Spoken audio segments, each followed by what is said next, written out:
नमस्ते दोस्तों, मैं मेघा। ये है अडेनियम का प्लांट जो काफ़ी हेल्दी है और बहुत अच्छी फ्लावरिंग कर रहा है। यह महंगा सा प्लांट मैंने अब कटिंग से लगा लिया है और मैंने आपको कई बार कटिंग शेयर भी की है कि किस तरह से मैंने कटिंग लगाई है।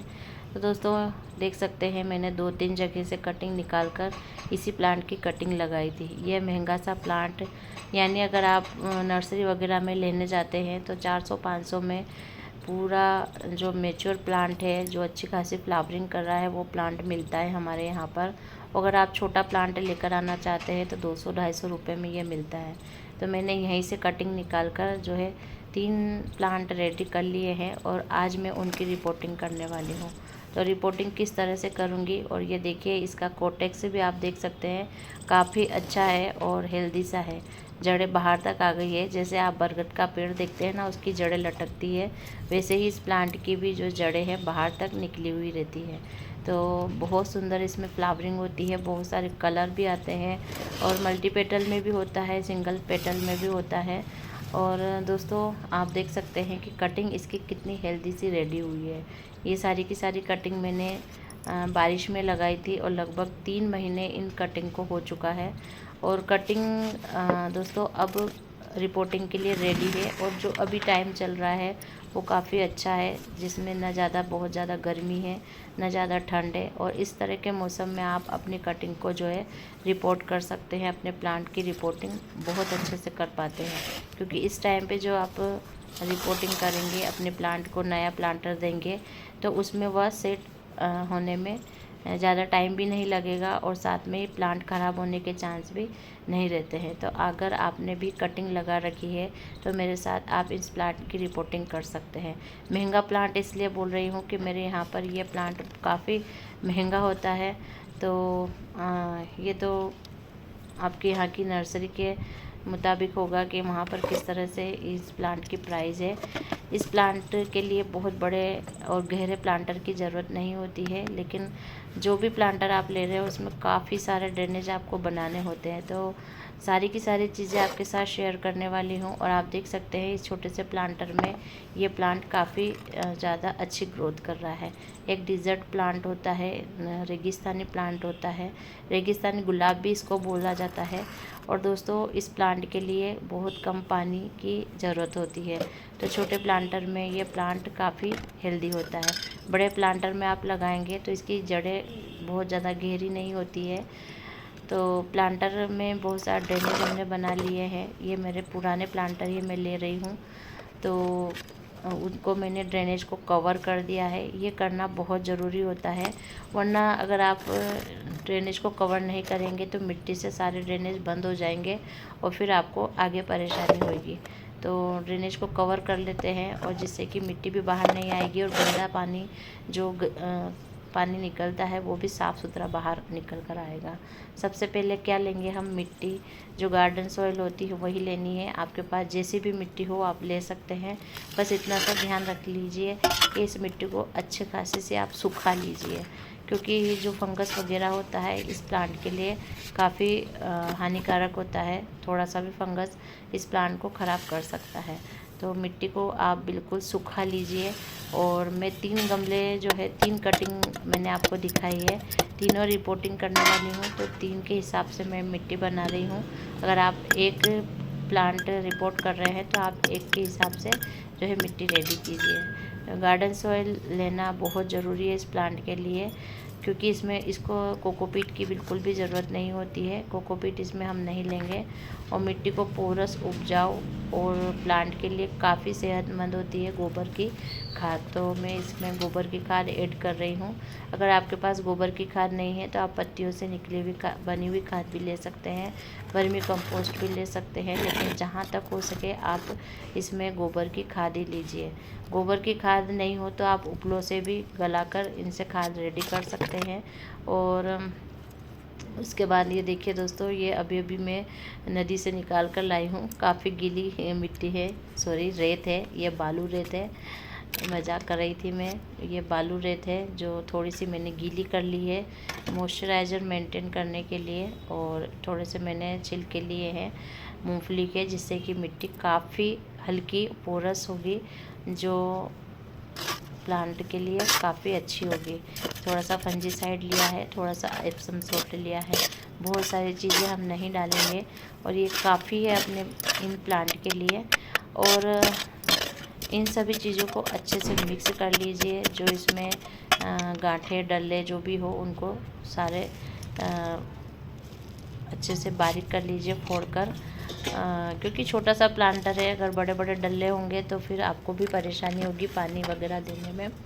और हम इसी मिट्टी से जो है गमले को आधा भर लेंगे। मैंने इसमें कोई वेस्ट मटेरियल का यूज़ नहीं किया है, क्योंकि दोस्तों गमला वैसे ही काफ़ी छोटा है और अगर आप वेस्ट मटेरियल लेंगे और उसमें जड़ें बहुत ज़्यादा फिर जाएगी तो बाद में आपको मिट्टी जो है डालने में काफ़ी परेशानी आएगी। हम कटिंग तो लगा लेते हैं लेकिन निकालते वक्त हम काफ़ी जो है भूल चूक कर बैठते हैं, जिससे कि हमारी कटिंग ख़राब हो जाती है। तो जब भी आप कटिंग लगाएं तो इस तरह की मिट्टी में लगाएं कि वो बड़ी आसानी से बाहर आ जाए। अगर नहीं आ रहा है तो मिट्टी को गीला करके और प्लांटर से सारे प्लांट बाहर निकाल लीजिए। इसमें तो मेरे बहुत भीड़म भाड़ हो रही है, बहुत ज़्यादा सारी कटिंग मैंने लगा दी थी और सारी की सारी जो है कटिंग काफ़ी अच्छी ग्रोथ हो गई है सारी कटिंग की। तो अडेनियम आप देख सकते हैं कितने अच्छे से ग्रो हो गया है, काफ़ी सारी जड़ें डेवलप हो गई है। तो अब ये रिपोर्टिंग के लायक हो गया है। अगर एक दो जड़ें ही बनती है तो आप उसको रिपोर्ट मत कीजिएगा, बार बार कटिंग को हिलाकर मत देखिएगा, वरना जो है कटिंग ख़राब हो जाती है। बारिश का मौसम हो या गर्मी हो, ठंड हो, जब भी आप इसकी कटिंग लगा रहे हो तो हमेशा ध्यान रखिए इसको खुली छत पर रखिए। कटिंग लगाकर भी इसको छायादार जगह पे नहीं रखना है। इसको दिन भर की धूप चाहिए होती है, चाहे गर्मी हो चाहे ठंड हो। और ठंड में तो इस प्लांट में फंगस बहुत जल्दी लग जाता है, तो फंजीसाइड का आप ज़रूर यूज़ कीजिए। आपके पास नहीं है तो आप जो है जो हमारे घर पर हल्दी होती है या फिर दालचीनी पाउडर आप ले सकते हैं। इस तरह से 30 सेंटर में मैंने कटिंग को खड़ा किया और आप देख सकते हैं कि मैंने कितनी गैप छोड़ी है। कटिंग को बहुत ज़्यादा गहराई से मत दबाइएगा, मतलब प्लांट को। और अगर आप नया प्लांट लेकर आ रहे हैं तो उस प्लांट की भी आप इसी तरह से रिपोर्टिंग कर सकते हैं।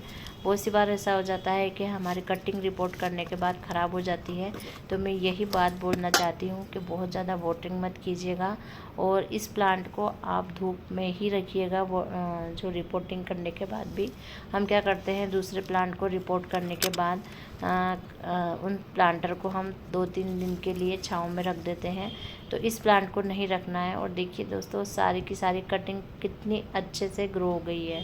तो जब भी मेरे पास इसके बीज होंगे तो मैं बीज भी इनके ग्रो करना चाहूँगी और बीज से भी प्लांट रेडी करके आपको बताऊँगी।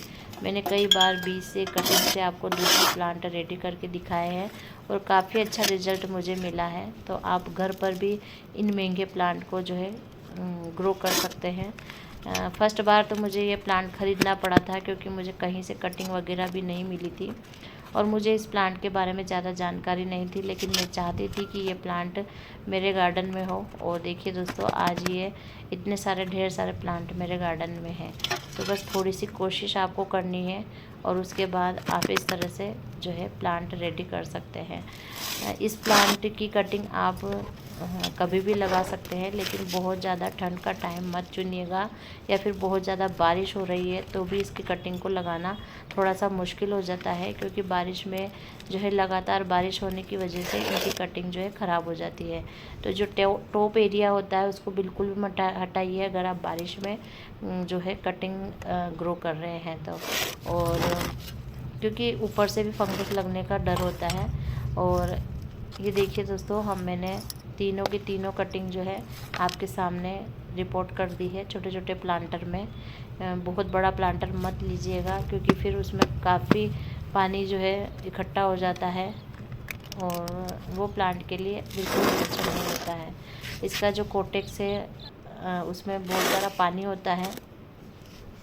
अब देखिए दोस्तों पुराना प्लांट भी हम ठीक कर ही लेते हैं साथ में। तो इसकी जो जड़ें हैं पतली पतली सी वो मैं हटा रही हूँ। जो मेन जड़ होती है या फिर कोटेक्स होता है उसको हम छेड़छाड़ नहीं करेंगे, क्योंकि उससे हमारा प्लांट जो है ख़राब हो सकता है। इस मौसम में आप सभी तरह के प्लांट जो है रिपोर्ट कर सकते हैं, चाहे परमानेंट प्लांट हो, चाहे जो सीजनेबल प्लांट हो। सभी तरह के प्लांट इस मौसम में आप रिपोर्ट कर सकते हैं। और दोस्तों, अभी जो टाइम चल रहा है उसमें आप जो खाद की मात्रा है उसको ज़्यादा मात्रा में लीजिए, क्योंकि ठंड में प्लांट को खाद की ज़्यादा ज़रूरत होती है फ्लावरिंग के लिए। तो और सभी प्लांट को आप धूप में रखिएगा, वरना जो कोई से भी प्लांट हो, चाहे परमानेंट हो चाहे सीजनेबल प्लांट हो, उनमें फंगस लगना या फिर पानी की वजह से या ठंडक की वजह से प्लांट हमारे ख़राब हो जाते हैं। जब भी आप प्लांट की रिपोर्टिंग करें तो हमेशा ध्यान रखिए, अडेनियम या फिर इस तरह के प्लांट हो उनमें आप रेत का इस्तेमाल ज़रूर कीजिएगा। बालू रेत काफ़ी अच्छी होती है, जो हाँ मिट्टी को पोरस बनाती है, जिससे कि इनकी जड़ें अच्छे से डेवलप हो जाए। और जब जड़ें अच्छे से बन जाती है तो प्लांट हमारा ख़राब नहीं होता है।